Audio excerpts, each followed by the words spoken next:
Moving on next, just take a quick look at the NFL playoff picture. The NFC is, wrapped up, as you can tell. I like New England has secured the bye and home field through the playoffs, which we all knew they would. I think Pittsburgh next week playing Cleveland, I think they'll take care of business there and also wrap up a first round bye.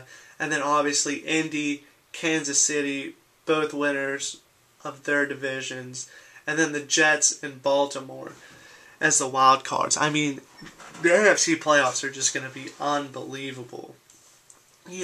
I wouldn't be surprised. I mean, Kansas City, I don't know about them, but the other 5 teams, I think they all have what it takes to get to the Super Bowl and win the Super Bowl. I mean, we're talking about a New York Jets and the Baltimore Ravens as the wild cards. A lot of people pick these 2 teams to play in the Super Bowl at the beginning of the year. I know at the beginning of the year I had the New York Jets in the Super Bowl. And they're the wild cards. I mean, these playoffs are stacked. It's going to be so fun to watch. I mean, when you fill out your playoff pools, your playoff picks, it's going to be nuts. I mean, who do you take in these games? Indy will be playing the Jets or Baltimore first round. I mean, that's just going to be an insane first round matchup. And then Kansas City will be playing the other. And then you got New England and Pittsburgh sitting there waiting for the winners. So like I said, any of these teams have what it takes to not only win the AFC, but to win the Super Bowl. And I think once again, the Super Bowl winner will come from the AFC. I know last year the Saints were able, to claim one for the NFC, but I just feel the AFC is so strong this year that it will produce a Super Bowl winner, and I think that winner will definitely be New England. Looking at the NFC, not as crystal clear. I think when it's all said and done, obviously Atlanta has a bye and home field throughout the NFC playoffs. I think Philly will get a first round bye. Mainly because I feel that Green Bay is going to beat Chicago next week to secure their playoff spot. And I think Philly will win out, beat Minnesota tomorrow, beat Dallas to end the season, finish 12-4, get a bye. And then I think Chicago, of course, they won their division, they'll get in. I think St. Louis will beat Seattle. I know Seattle's a tough place to play, but the Seahawks, I mean, I don't know. If 7-9 makes the playoffs, that's just, that's just mind-boggling right there. When you put it in a bottle and you can't understand what it means. But anyways, and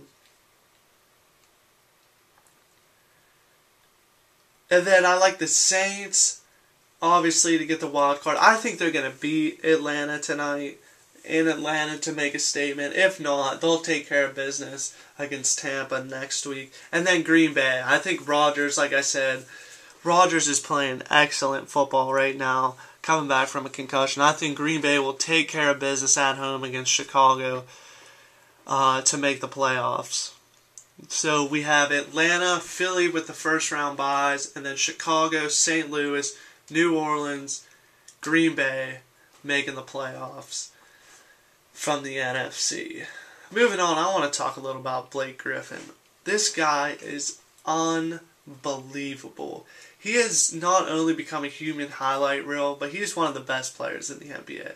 He's only 21 years old. I think if I'm drafting a team and I'm looking at a big man, I'm taking him first.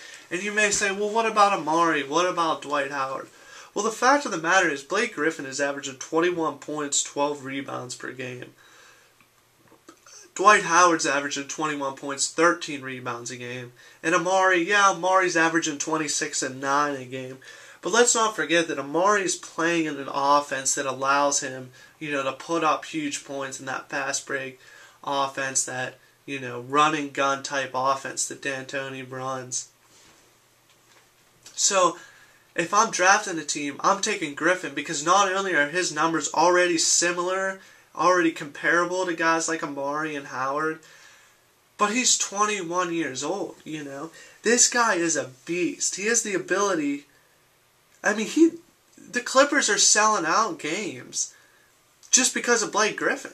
You know, people love this guy. People want to watch this guy play because he's that good. You know, I think Blake Griffin, you'll see, you know, I'll give you a sneak peek, I guess. I have Griffin ranked 4th on my December player rankings, above both Amari and Dwight Howard, because of that reason, because he's younger, and because when you really look at the numbers, he's playing just as well as these guys. And let's not forget, you know, like I said, Amari is the main point of that Knicks offense.